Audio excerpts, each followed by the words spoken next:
Hey, everybody, and welcome to another episode of the Disney Resorts Podcast. My name's Kenny Hayes, and I am joined alongside, as always, by the one, the only, Walt Ramirez.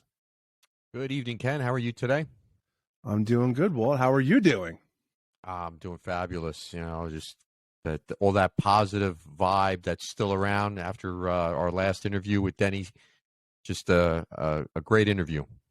Yes, it was. That was for some of you out there who did not catch it yet, make sure you look in the show notes below. There'll be a link to our last episode 26, where we had our very special guest, Denny Sunderleon, and we had a great discussion about Walt Disney World. And we cannot thank her enough again for giving us her time.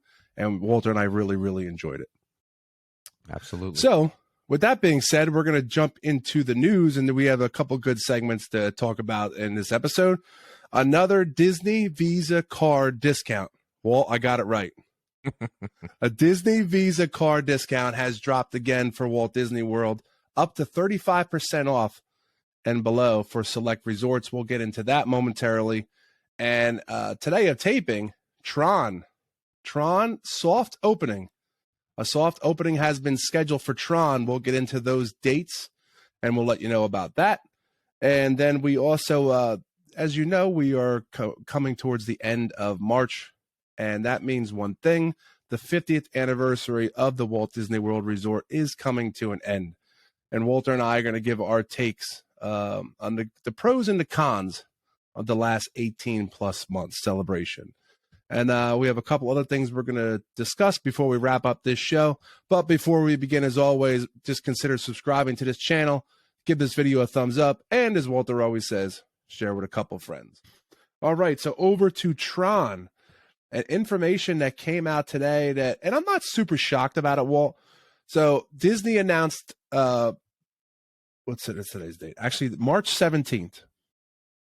Today is March 17th. That effective March 20th through April 2nd, TRON will have a soft opening, which means you could sign up for the virtual queue each morning. And also, I was a little shocked about this one, lightning lanes will be available. Mm-hmm. Anywhere roughly from $20 to $22 per person. Cha-ching. We'll put that sound bite in there. Cha-ching, cha-ching, cha-ching. Yeah, that's Bob Iger ringing the register. Yeah. You know, what's your thought, Walt? Because actually you should be excited, because by the time this episode airs, you will be in Walt Disney World, and you will have an opportunity maybe to get TRON. I was actually, when you sent that to me, I was actually pleasantly surprised and happy, because I will actually get a chance, hopefully, to get on TRON. I obviously, before that announcement, there was no chance. I'm not a pass holder. I'm not a media member. So I wasn't going to be able to get on, and now they announced it, and I was like, oh, okay. So I'll get up at 7 a.m. and sit there with my finger on the phone and hope that I can get a virtual queue. And if not, I'll try to get a lightning lane. So, but we talked about this before we started the show, and this has gotten a little bit of an issue here with the way you can or can't get on the two rides that require virtual queues now. So with Guardians of the Galaxy, you need obviously a park reservation at Epcot to get on the virtual queue at 7 a.m. Now, you could be in your hotel room or anywhere and get onto that virtual queue. But let's reverse that. Let's just say it's TRON now. So you're doing TRON at 7 a.m., you get your virtual queue, and you're like, well, I really want to get over to Epcot in the afternoon and try to get on Guardians. Well, sorry. Unless you're an annual pass holder, and that, I believe you said, that doesn't start for like a few more weeks. That changes. The revisions are sometime in April. Okay. So you're not going to be able to get in. You're still only going to get in at 2:00 to hop. So you have to physically be in that park to get on the second virtual queue. So it's impossible. You can't do it. So you're really kind of, out of luck, unless you just, unless you're able to get a lightning lane, which that's also going to be tough to get because that's going to be gone fast. Mm-hmm. We got to stop with this, hopping at 2:00. Mm-hmm. If you're going to run your business based off of the popularity of a ride or the popularity of a park on a particular day, which you created, because you created this park reservation system, which was theoretically supposed to be for crowd control Due to the COVID era. Due to COVID, right? So now what you're doing is you're using it to manipulate park time, ride times to get more money out of people by charging them X amount of dollars more if the park is filling up or if the ride is becoming more popular. I mean, what other business does this? I mean, we talked about this, I mean, imagine you're going out to eat and you walk into a restaurant and the place is packed. And the owner says, hey, listen, I'm really sorry it's packed. We're going to get you in, but price of the steak just went up $20 for tonight because we're just so booked up. You would walk out. You'd leave. So Unless it was Applebee's. Yeah. Yeah.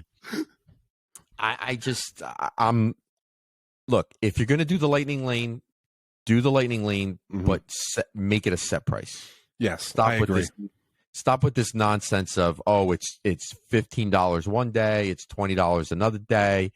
It could be $7 at 10 a.m., but by 1 p.m. it's $15 because now it's full.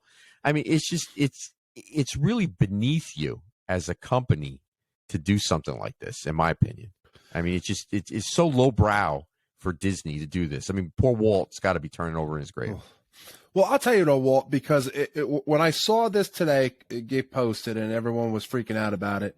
It immediately brought me back to a couple episodes ago when you and I talked about the TRON and Guardians, and that when TRON opened, this exact problem is what we were talking about. Is that it's basically you're going to have to pick that day which one it is. Which one are you going to gamble with? Is it going to be TRON or is it going to be Guardians? Now, what I'm curious, and a slightly off topic, and I think I already know the winner. We asked Denny this in the last episode, is that now when more and more people go and ride TRON, what is going to, hold the, which one is going to be the best one? And I still think Guardians is going to be.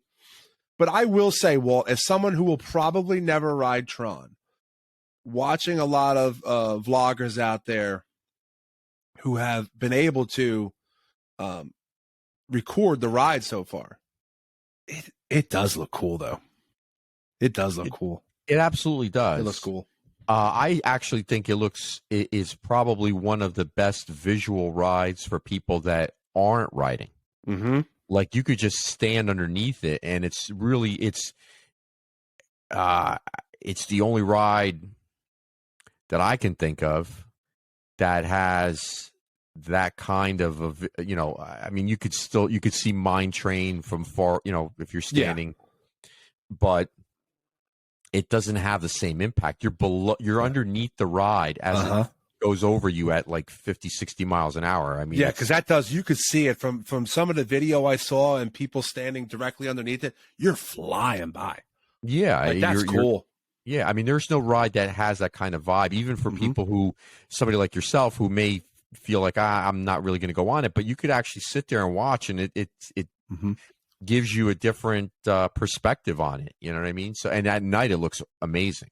Well, and that's what I like, because I have seen some of the videos where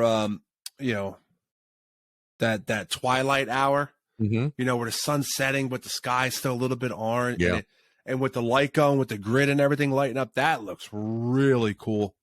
Really cool. And I would like to just hang out, grab a cup of coffee. Walter, you guys all strapped up, ready to go into the grid, and I'd be like, hey. But like you said, though, Walt, it is right. For someone who will probably not ride it, I indirectly can still experience it. Yes, And absolutely. it's cool. It is cool. And I think everything I've seen so far, the ride looks great. And I'm really hoping that on your upcoming trip that you get on there and you can give us a full report. But yeah, I'm a little disappointed though with in regards to the you're gonna have to pick one. You're gonna actually still gonna have to pick a park. Yeah. And it, like we talked about, it's not even a perk. But anyone who's still remaining pass holder, because remember they haven't opened it up yet, once they get rid of that 2:00 time that you don't get jumped, the pass holders will be able to benefit because they could go to Magic Kingdom, ride Tron in the morning, and then get their butt over to Epcot prior to is it the 1:00, Walt, for the second virtual queue? Yes, it's 1:00. So you could do that, but that's the next kick in the what is that you haven't opened up annual passes, so only the people who have annual passes can benefit from this. And that is probably a small group of people compared to how many people are actually there. Agreed. I agree with you. So again, it's just it doesn't make a lot of sense. This is something they could have lifted a few months ago when we've been saying it. When Bob Iger came in. He really could have wiped all of these idiotic rules that they put in place and restrictions and really alleviated some of the stress that people are experiencing when they go on vacation because of this. That's completely unnecessary. Now, the other side of the argument is going to be, well, place is packed, the place is full, so people must not care. Mm-hmm. I don't think that's the case. I think people are upset. I think people are going because they enjoy going and they have a good time, and their families enjoy and have a good time when they can afford to go. But we talked about this on the previous a couple of shows ago where we said, they finally have beaten people down, and people have gotten frustrated, and they now are just going to just throw in the towel and say, I'm going to pay whatever it is because I don't want to wait, hours online. Well, it's funny you brought that up and you triggered something in me. So a couple days ago, I was on Facebook and I posted. No, not that bad. But I was in a discussion room about Disney, and it was talking about one of our clips that we did about the changes to Genie Plus. And so many people in the comments were like, well, did you think it was ever going anywhere? Like, they have people so convinced that there was never a shot that this could fail or this could be revamped. And like, what I got out of the group is that, like, they're okay with this. They're okay with getting up at 7 a.m. and doing this. And I was taken back. So at least in that discussion, and it's a pretty large group, that I was definitely the minority of not wanting to get up at 7 a.m., not wanting to pay $20 to $22 per person to skip the line. Like, so you said in our last episode, put Fast Pass in the museum. It's done. Done. And it's now, sad, but it is what it is. Do you think that the people in that group are annual pass holders or DVC members? Like, it was a boardwalk. So yeah, it was a boardwalk villas or boardwalk inn and villas discussion room. Okay, but you also do talk about other things besides the boardwalk, and the Genie came up, and I was shocked. So you figure a lot of people, probably a lot of them could be DVC members, but you can still pay cash to stay there as well. So those people did not have a problem paying. I was shocked. Take them back. So it seems like the people that go regularly are getting more accustomed to this. Yeah, because you're probably the majority of the pushback you're going to get on this are going to be people that maybe go once every 3 or 4 or 5 years and don't go all the time. It's looking that way, Walt. People like us who are very fortunate, knock on wood, who travel 2-3 times a year there. It seems like we are in the minority of the Genie. And people have embraced it, and they don't care about paying to skip the line. They don't care. Like, and it was funny because I brought up, they're like, well, what don't you like about it? And I says, I don't like getting up for 6:30. I said, I don't like having that like frantic at 7 a.m. of like, I got to get that ride. I got to get that ride. I got to get that ride. Oh my God, my internet's, holding up. My phone stopped, whatever. I said, I would rather do back to, let me pick it 60 days out. And I know what I'm doing when I get there. They don't want that. I'm shocked. Yeah. Yeah. That's surprising to me too. Mm-hmm. You would think it would get a lot more pushback than it has gotten. And I think initially it did, but I think having the pandemic kind of pop in right after that really kind of put the kibosh on all the anger. I think I think it diverted the anger away from all of that. And then people were just happy that the place reopened and I could go back on vacation again. Yeah, and it's like, okay, well, Fast Pass is gone, but I'll pay to skip the line. I just want to get on that ride, and people got accustomed. It seems like, granted, very small data, but I was taken back. I was definitely the minority in that conversation by far. Yeah, that's surprising. Yeah, well, bye Fast Pass. Damn you. Yeah, it's so everybody. Like I started off the show with. Disney just dropped, if you are a Visa card holder, discounts up to 35% off. And I'm going to give those resorts right now because Walter and I were talking and did the math.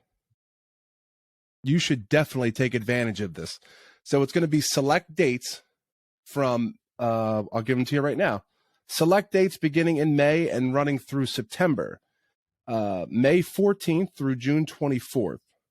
July 5th through August 19th, and August 27th through September 7th. And I will give you the resorts first in the 35% off. Now, Walt, I don't remember the last time they gave a 35% off. It's been a while for sure. Yeah. I think it was pre-COVID, right after they reopened. I think you're right. Post-COVID, I think I took advantage of that when I stayed at Beach Club. That's right, you did. Yeah. Oh no, was that Beach Club or the Yacht Club one? I think it was the Beach Club. Okay. That time, but it was a good deal. I was definitely it was at a price point that it was difficult to pass up. So one thing we noticed when we started running the numbers on just a few of the resorts, we're not going to go through all of them, but at the same time, at least in May, they're offering a 30% pass holder discount for those resorts. And if you are a Visa card holder, you get 35%. So there is some good deals going on for later in the year, and you should definitely take advantage of it. All right, so for the 35% off, you have Boulder Ridge Villas, Animal Kingdom Lodge, Animal Kingdom Villas, Kidani Village, the Boardwalk Inn and Villas, Contemporary Resort, Coronado Springs is in there, Grand Floridian Resort, Old Key West, Port Orleans Riverside, Riviera Resort, Saratoga, and Wilderness Lodge. So I ran a mock vacation. Walter and I generally go 4 to 5 days. So I chose from May 14th through May 18th at one of the 2 moderate resorts in the 35% range. And that was a favorite of ours, Coronado Springs. Regular standard room view, everybody. $266.75 a night pre-tax. Like I said, there's also a pass holder discount of 30% off at this time. That would give you $183.93 a night, that's a hell of a bargain. Yeah, it's phenomenal. Yeah. And if you are a Visa card holder with this 35% off, $173.93 a night. I'm all over that. Yeah, that's a great deal, especially because you have access to the Skyliner. So if you're staying over at we're at Coronado. You're at Coronado. I'm sorry. But yeah, Coronado at that price point is a great deal. Mm-hmm. And I think you priced it out because I had Pop Century on my brain. You priced it out that would be down to, I believe, 153. Yes, because Pop Century falls in the 20. Let's see, where did I go here? Hold on one second. I think that's what, the 25%? Pop Century's in the 25%. Yeah, so we did a Pop Century 1, 2. Pop Century came in at the 25%. Now we just ran these numbers off a standard room. That's right. Their standard run-of-the-mill room was coming in at $201 a night in the month of May. Pass holder discount at 30% off. That was $158.40 a night. Okay. Yeah. And I'm sorry. And the pass holder discount was $151. I'm sorry. The Disney Visa card holder discount brought it down to $151 a night. Yeah, I mean that's a great deal. Mm-hmm. That's a great deal. So when you compare those two resorts, in terms of the types of resorts that they are, they're both moderates. Mm-hmm. And it depends on what type of vacation you're looking for between those two. But Coronado, great pool, a lot of good restaurants in there. But you are a little bit farther away from all of the parks, including, Epcot and Disney Springs. And with Pop, you're getting access to the Skyliner, which brings you to, to Epcot. It'll bring you to Hollywood Studios. It can even bring you over to the Boardwalk Beach Club area. So if you're, going out to dinner,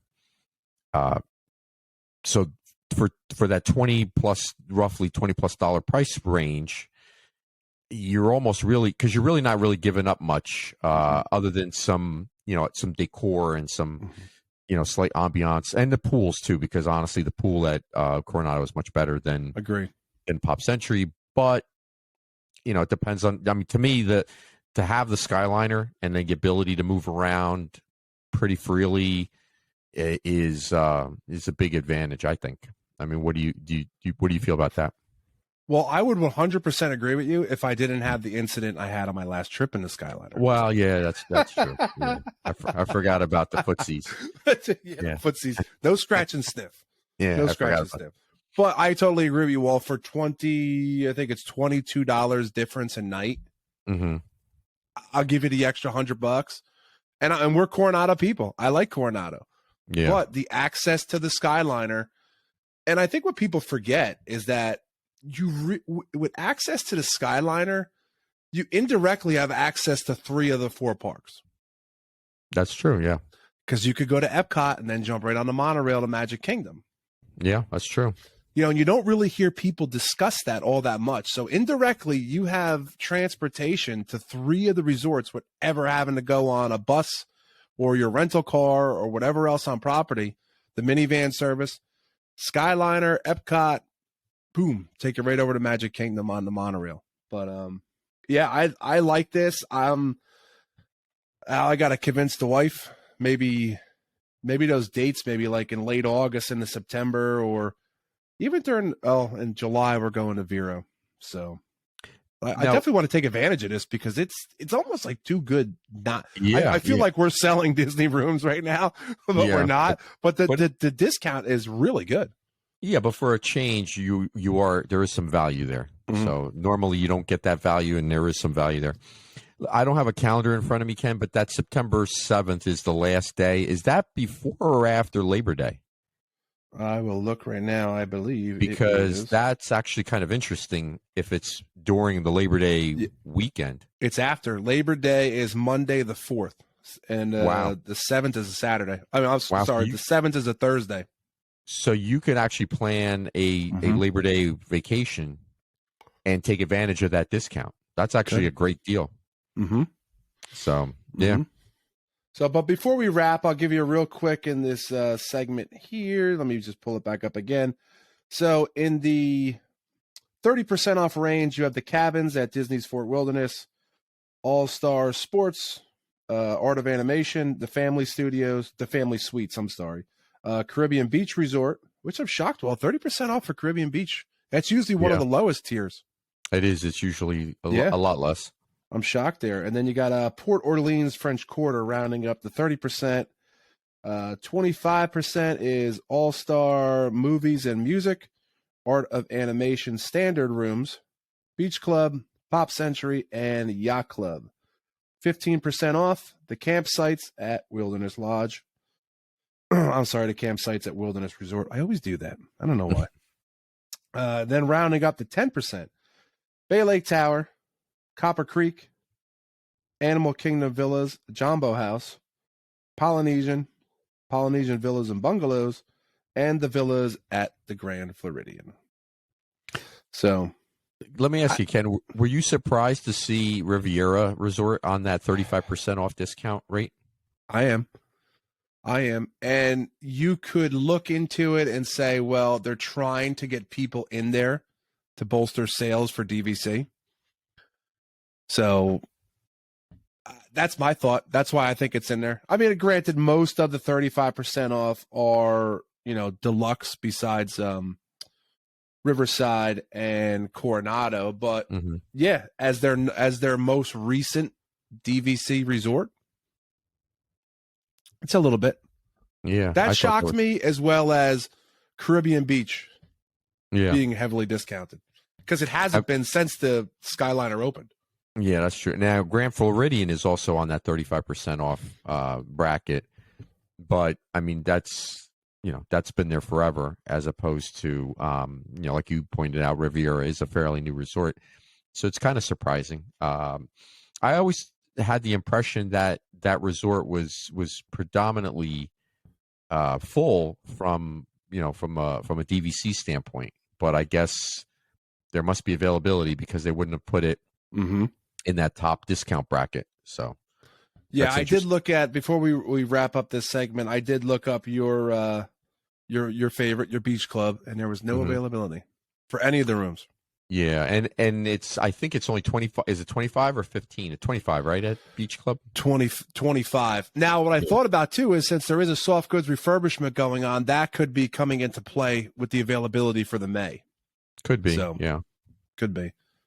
But, yeah, so take advantage of the discounts if you want to go, because if they're giving them, we might as well take them. Yeah, absolutely. All right, Walt. So it is the middle of March. March 31st will mark the official end of the 50th anniversary celebration at the Walt Disney World Resort. Are you ready for it to end? Yeah, I think so. I think I'm ready for it. I think we can. But we're really just going to go right into another celebration. We're just going to go right to the 100th. That's true. Yeah, that's true. And then we'll just keep celebrating. Just to keep celebrating. I'm all for celebrating. I like celebrating, but me too. This was a little bit too long. How did you feel about? I mean, I know we've talked about this a long time ago, but how did you feel about the merch? Because I just thought that initially when it came out, there really wasn't a large variety of it, and then you had people hoarding things and reselling them online. And then a few of the times that I went on vacation, I really didn't find anything a few small things, but nothing that jumped out at me that I had to have. I will agree with you. I was not thrilled with a lot of their merch. I think a lot of their merch, and I'm talking about adult stuff, everybody, so just calm down. I'm not talking about the kid stuff and that. I look at a lot of the stuff and I'm like, I'm never going to wear that. I'm never going to wear it. One thing I liked, and you know what, I could never find it, and I never had luck on eBay either, even though I pay out the yin yang. I'm a Nike polo shirt kind of guy, and I have them for a lot of the resorts, and they had one with the 50th anniversary logo on it, with the castle, and it says, the 50th. They put that out once, could never get it. And anytime I went to one of the stores and they actually had it like in the back of a rack, it was like a small, a medium. I wasn't getting in it. And I'm like, that is something I would have worn. I would have wore all the time. And it was like in the very beginning, and you couldn't find it again. Yeah. And I understand, because Disney's very good at that. Put something out and then it's rush all over the place to try and find it. Or it's like 3 months later, it pops back up. So I get it. But I mean, you had 18 months. Yeah, you had a long time. You could have put it back out again. You could have pumped them out, because those Nike golf shirts, they fly. Yeah, I wasn't. I didn't mind the 50th anniversary logo. I know there's been some. It kind of looks plain. I didn't think it looked bad. I like the 50th logo on the castle, but I was disappointed in the merch. I just don't like a lot of that gaudy stuff, and that's why I like to actually go to the golf pro shops there, like the one at Lake Buena Vista Golf Course, located at Saratoga Springs. I go there every trip because I could get a nice polo shirt. I could get a nice jacket just with the nice Disney logo on it. And it's not Disney throw up in your face. Right. And that's why I like to go there. So, yeah, I was disappointed. I was disappointed in the merch. And I think you felt the same, Walt? Yeah, I did. I felt the same way. I really didn't think that there was anything really that was jumping out at me that I had to have. And it felt lackluster. You know what I mean? It was just kind of like you said, they had a long time, a big buildup for this, and it just kind of fell short on in so many ways. And it was right at the beginning, at the get-go. It wasn't even like I could understand, all right, 6 months in, 8 months in, you run out of certain things. Okay. Yes. But this was right at the beginning. I mean, at the beginning, people were saying, where is everything? It didn't make a lot of sense. I understand that they probably might have had some logistical issues initially with shipping and all of that the entire country was going through at the time. But even with that in place, it was just like you pointed out, the quality of some of the merchandise wasn't where it should have been. Let me ask you really quick about a topic that just kind of popped into my head when you mentioned this about the celebrations. This is a company that loves to ring the register. I mean, they ring the register like we just talked about with the lightning lanes and changing the amount of, the value per hour, per minute, per second. So don't you, how about this? And I mean, maybe I'm missing the boat here. You can clarify this for me if I'm speaking out of place here, but I don't recall them having any after hours parties. And what I mean by that is they love to have events that they charge you an upcharge for. During this celebration, they could have had say even once a month, they could have had some special event at a park where they would let you in for the 50th anniversary with, maybe cater some food and have special 50th anniversary cookies or, a cupcake or whatever. I mean, I'm just throwing things out there, but yeah, I don't remember any of that. They could have really monetized the celebrations in that sense. I think I think you're right, Walt, unless I forgot something. But yes, what we're trying to say is I think what Walter's trying to get at is that, Disney does after hours. You pay for after hours events now, whether it could be, I don't think they brought that back yet, like a Villains or they have all different after hours events. And I think what Walter's getting at is that why didn't you try and do specialty 50th anniversary after hours events? And I don't think they did do that. Well, I think you are right. So if we are wrong, let us know in the comments below. But I think you're right. Well, they could have done something like this with very, something like Oswald. Oswald is one of my favorite characters. And you never see him at Walt Disney World. That would have been cool to be at an after hours event, 50th anniversary, yada, yada, yada. Stuff like that. That will make people, I probably would have paid. Yeah. Something special. It's something different. Something completely different that you've never offered before. And I understand. Good. It would have been appropriate to do it during the 50th anniversary. Yes. So. But I got to say, though, too, Walt, when you go back, and I was not a huge Disney fan then, but when you look back at the video footage of the 25th anniversary and the birthday cake castle, right? Michael Eisner had a huge celebration. Now, I understand, everybody calm down. I understand this officially took place in October of 21. But by that point, we were, okay, there were still some restrictions at the parks, but, so there was a lackluster October 1st. Nothing compared to what Eisner had at the 25th. So, and I know the pandemic played partially into that, but I agree with you, though. It just felt like something missed. And I don't know if it was because it started off in the pandemic, but they had 18 months to really do something good. And I think they dropped the ball on it. And you only get one of them.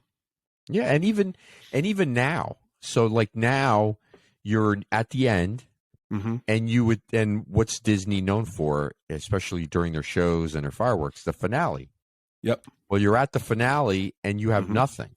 There's nothing special planned as far as I know. Well, you know what I think their special plans are, Walt? Well, number one, TRON soft opening, right? Right. Number two, on April 3rd, Happily Ever After will return to the Magic Kingdom, and Epcot Forever will temporarily be returning to Epcot for a limited time till it's replaced late in 2023 by another show that they have not named yet. So think about this, Walt. So we're ending the 50th, and we're also ending two of the nighttime spectaculars that were brought in for the 50th. And they're not leaving because the 50th is over. It's leaving because they tanked. And so, yeah, it wasn't like, hey, it was a special 18-month show. No, people didn't like it. You know, Disney should hire you because that would have been great PR. You know, think about it. Thank you. We're ending these shows because we're ending the 50th, so we're moving on. That would have been great PR. But like you said, the reality is that's how you should have sold it. You should have sold it that way. Correct. Yes. You know, but the problem is that they were both terrible. You know, you built these gigantic monstrosities in Epcot. Oh God. And you know, and the show in Magic Kingdom just didn't have the same zing that the other one had. So no, because I don't know if you saw it, Walt. Recently they just did a cast preview at the Magic Kingdom for the revised Happily Ever After. And one thing I liked about it was like, you know how Enchantment, they lit up Main Street, the buildings, the facades? Yes. Mm-hmm. And that was the first time they did that. So one of the revisions to Happily Ever After is they're lighting up the facades of Main Street, the buildings. And they're also adding the characters into it.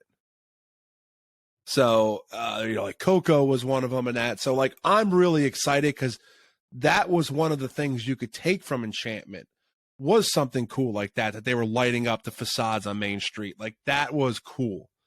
So at least we got something out of it. But I'll tell you, though, when I watched it, because everybody, big media outlets were all there for the cast preview, and that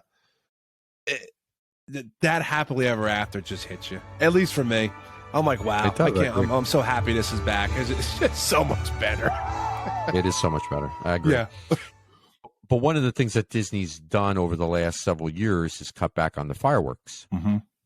So they try to sell you on all of the light shows that they put on the castle, which is great. I mean, the technology is awesome, and I love those. Yes. But the reality is that they had to cut out a lot of the fireworks.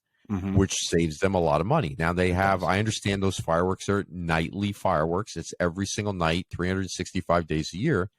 Mm-hmm. And I understand that adds up to a lot of money, but you also pay a lot to get into those parks. And that's something that a lot of the Disney fans really enjoyed. And most people, I mean, I don't know many people who dislike fireworks, and if you did, you wouldn't stand there and watch the show. But to me, the fireworks display, especially at Magic Kingdom, is what made that show. And I do, like I said, I enjoy the lights that they do, the reflections on the castle, the projections. I'm sorry, I was going to get that out. I know what you were talking about. But the projections are awesome, and I really enjoy them. But you could have gotten a little lighter on the projections and a little bit more on the fireworks side of it, because the fireworks really is what people enjoy, and they enjoy it from a distance because if you're having dinner at California Grill, you're watching fireworks from the rooftop. If you're at the Polynesian, you're watching it on the beach. If you're, that's cool. You know, it depends on, but you can watch it from so many different areas, and that's what people enjoy.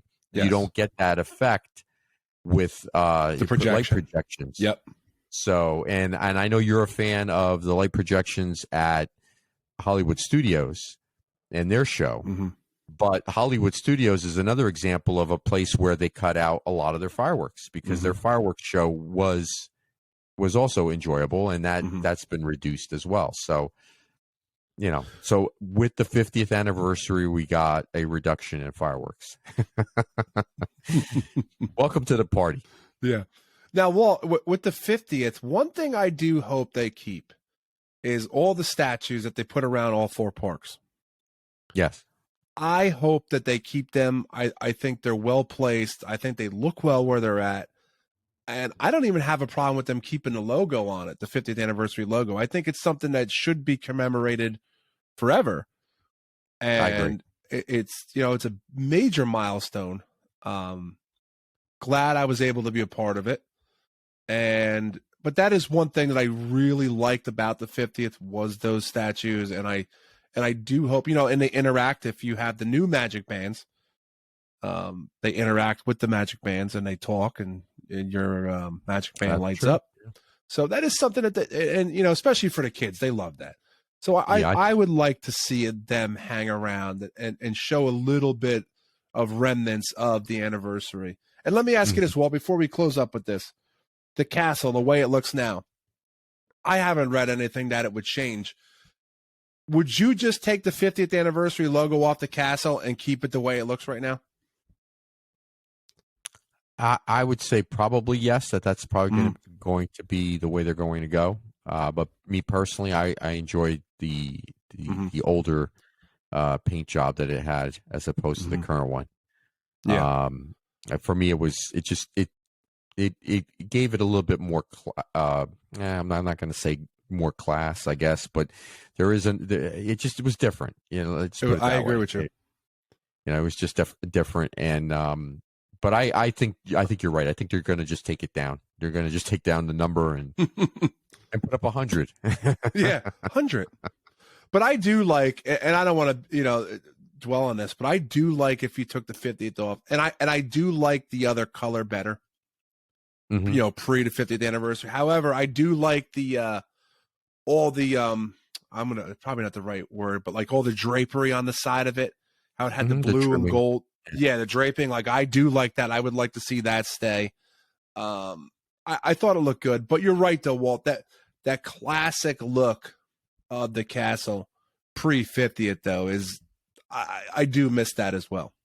So I think you could find a combination of both. Maybe you bring that color scheme back in, but keep some like the drapery up and stuff like that. I think that would look good. Yeah, it would look good, but it probably won't happen. They'll just demo it. Yeah. Don't do that. So you got anything else, Walt, before we wrap up this episode? Well, if I'll just really quick here, I was going to bring up some of the Iger news that was out there in the last couple of weeks. So Bob Iger did an interview with Entrepreneur Magazine, and he had some interesting things to say. He brought out a point that he called the recent price hikes too aggressive. Now, would you agree with that, Ken? Too aggressive? I mean, this is just a little, just a tad. Yeah, I mean, he's partly responsible for some of these aggressive price hikes. And then his quote was that in our zeal to grow profits, we may have been a little bit too focused on and not focused enough on our pricing. To make sure that we need to be smarter about how we price so that we maintain that brand value of accessibility. I think that ship has sailed. I agree with you. Accessibility is gone. When the average cost of a family of 4 for 2023 is now over $5,200. You know, and when you're talking about zeal to grow profits, like we just mentioned 2 or 3 times in this episode, the lightning lanes. I think that's a zeal to grow profits, but you've done nothing about it to change it. So being a little bit hypocritical, I think Mr. Iger is in this. You know, the boogeyman has left the building. Yes. All right. So Mr. Yes, Chapek is not around anymore to beat up on.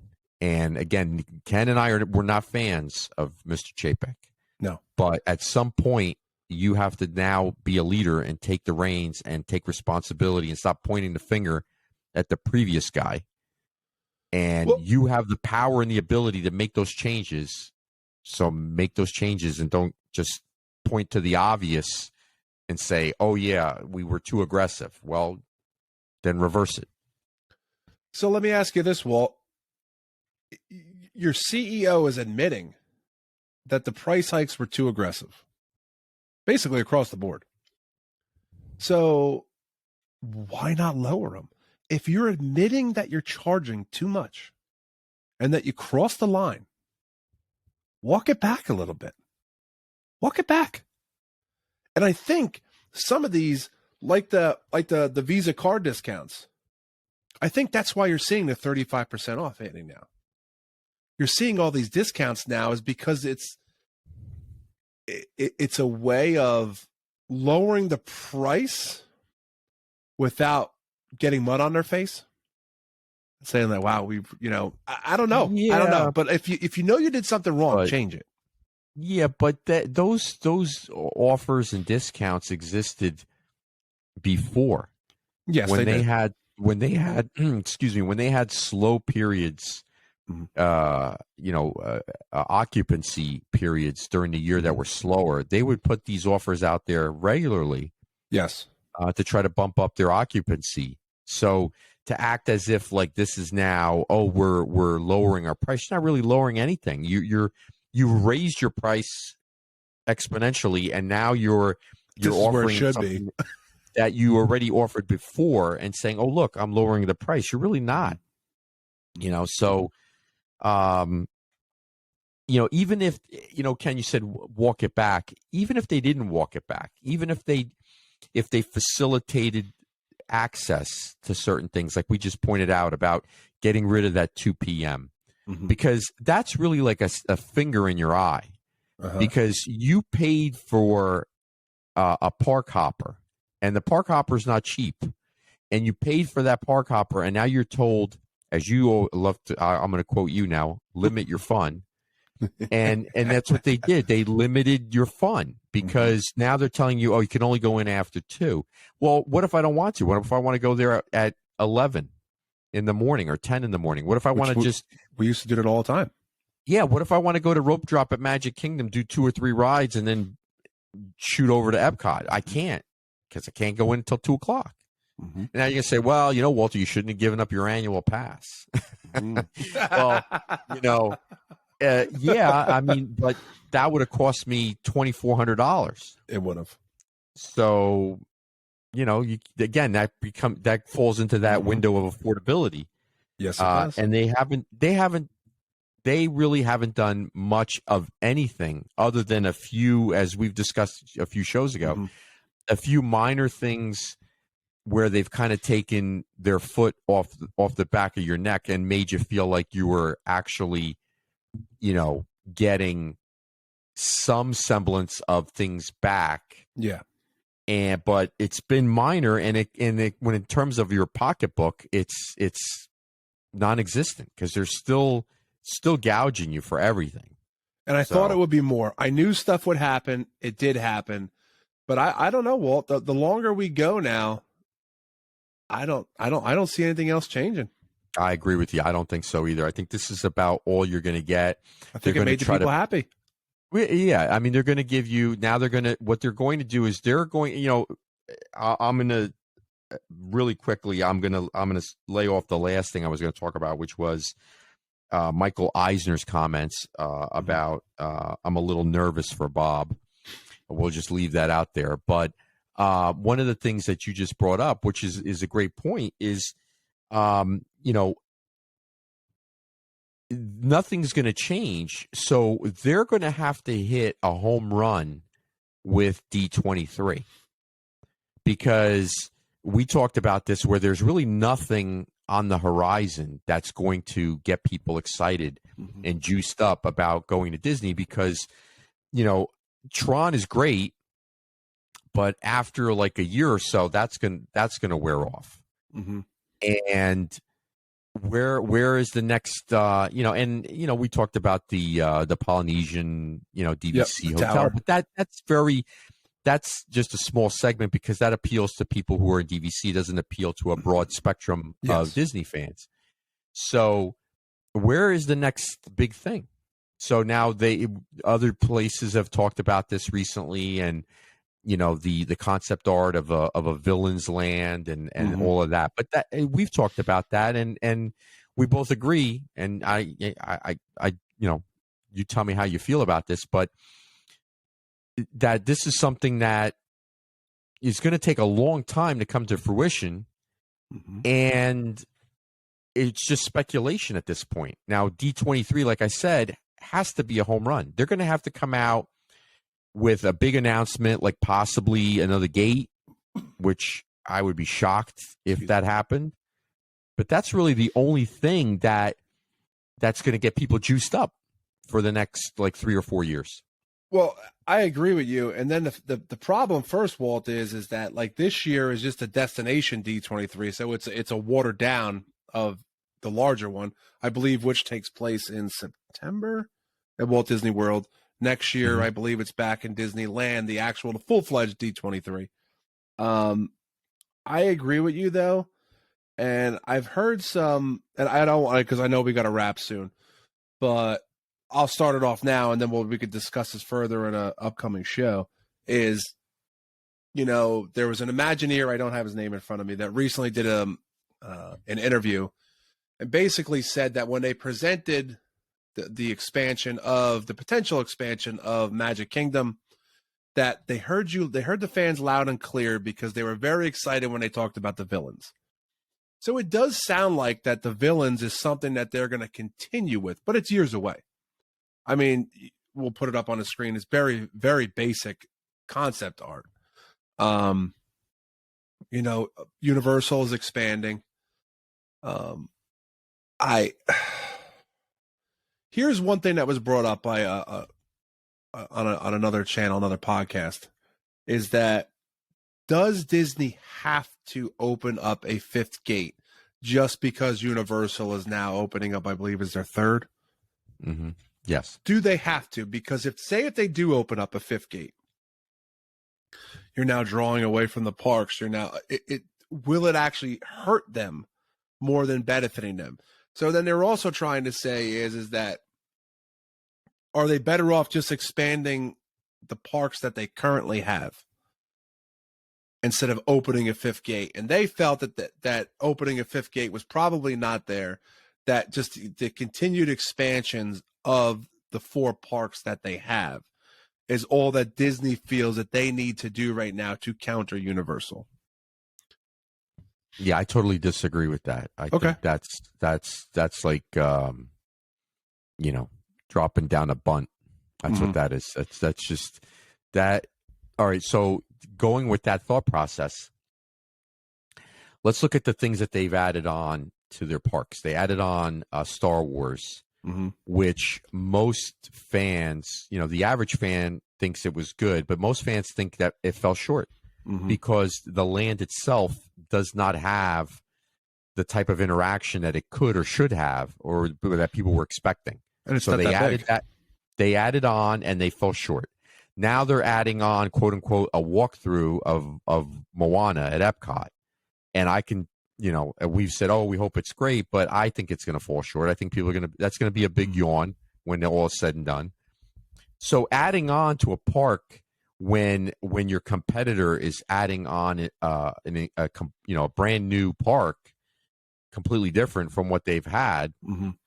I just think, again, that's just it's a swing and a miss, because they, at this point, like I just said earlier, they need to hit a home run, and just adding on, I could see them adding on a small section to the back of Magic Kingdom behind Big Thunder Mountain, and calling that like a villain's land or whatever.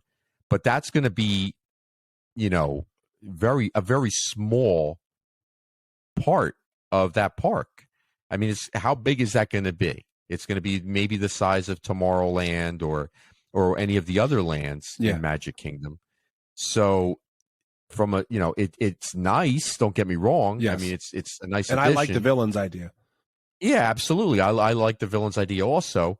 But if you really wanted to hit it out of the park, you'd open up a villains park Mm-hmm. and I make like it the that entire idea. park. Yeah, I mean, just again, this is what we've talked about so many times, where we always say Walt would have been swinging for the fences. Mm-hmm. He always wanted to do things bigger and better than anybody else, and to come in and just add something on to appease your fan base slightly, and also appease your stockholders, because you don't want to lay out billions of dollars to open up another park because of construction costs and whatnot. Again, it's just I disagree with that viewpoint of just adding on to your existing parks. Mm-hmm. I think they do look. At the end of the day, we've said this before. They are not going to ever. Universal's never going to be in the same stratosphere as Disney. Agreed. They could add on 5 parks, and they probably still wouldn't be there because of the content that Disney has to draw on. So they need to stop worrying about what Comcast is doing and making themselves the number one premier family resort destination in the world. Now they're going to say, well, we are. Well, you are because your competitor doesn't have the same content that you have, and unfortunately doesn't have the loyalty and fan base that you have, that you have taken for granted recently, many times over. So, and they're still, they're getting away with it, because like you said earlier with the folks that are brainwashed with the Genie Plus, I can guarantee you that there's probably going to be hundreds, if not thousands, of people that would be just enamored with just adding on a small little segment in a park and be thrilled with that. Whereas the rest of us would be sitting here complaining. So, again, it's focus on you and do what you do and be number one, and stop and think of your customers and your fans and give them what they deserve, as opposed to sitting there and saying, oh, we're just going to appease people and continue to ring the register over and over again. So I agree. I agree with you, Walt. I agree. Anything else before we wrap? Not really. I mean, I have an upcoming trip, so I'll be doing some hopefully some trip review, when we come back, and hopefully we'll get some we have a possible, it's somewhat confirmed review of Caramel Cook at Germany, the German bakery, where Denny and myself will be reviewing some of your favorite desserts, the gingerbread cookie and the bread pudding that they have over there. Just rub it in my face, Walt. Rub it in my face. I told you, I'm flying down now. I'm jelly. I'll bring you back a cookie. I'll try to bring it back to you. I'll see if TSA will let me. TSA will beat you down and take it. Damn you, TSA. So if not, I'll UPS it to you. No, I'm happy for you, and I cannot wait to see the content from your time there, and then our future shows discussing, because you have a lot of places lined up for food, and I think did you switch? Did you get Toledo? I did. I will be doing a review of Toledo at over at the Coronado. That was a review that Denny Sunderly did was very, very fond of, and convinced me to give it a shot. I'm looking forward to the charcuterie board that they have, because you know how I feel about charcuterie. The password charcuterie. Yeah, and I'm actually curious to see how the filet mignon over there. I'm excited. I can't wait for you here. Matches up with the filet over at Le Cellier, which I will also be going to. That'll be my last dining reservation before I head Walt, home. living large. Will be yeah. So and we're actually going to try to also sneak over to Chef Art Smith's again. And it got a couple other ones in there too. California Grill. I'm not sure if we're going to go to California Grill. Okay. But we're going to do Woody's rodeo. That's right. Rodeo Roundup barbecue. You better get that video, Walt. You better click that video. We need video and we need pictures because we're reviewing. Yeah, absolutely. You'll get both. So, and that is actually it's actually just opening. So that's going to be fairly new. It looked good. Real quick, it looked good. I saw they had like the media event there the other day, and some of the people were posting from there. It looked good, and I'll tell you, they did an excellent job theming, and I can't wait to get your take of it because you're going to actually be in there. For everything I saw from the media outlets, they did a nice job theming. Good job. Yeah, hopefully. So but I'll definitely bring you lots of pictures and lots of info. All right, folks. That's going to wrap up this edition of the Disney Resorts podcast. We hope you enjoyed it. For Walt Ramirez, I'm Kenny Hayes. Take care, everybody.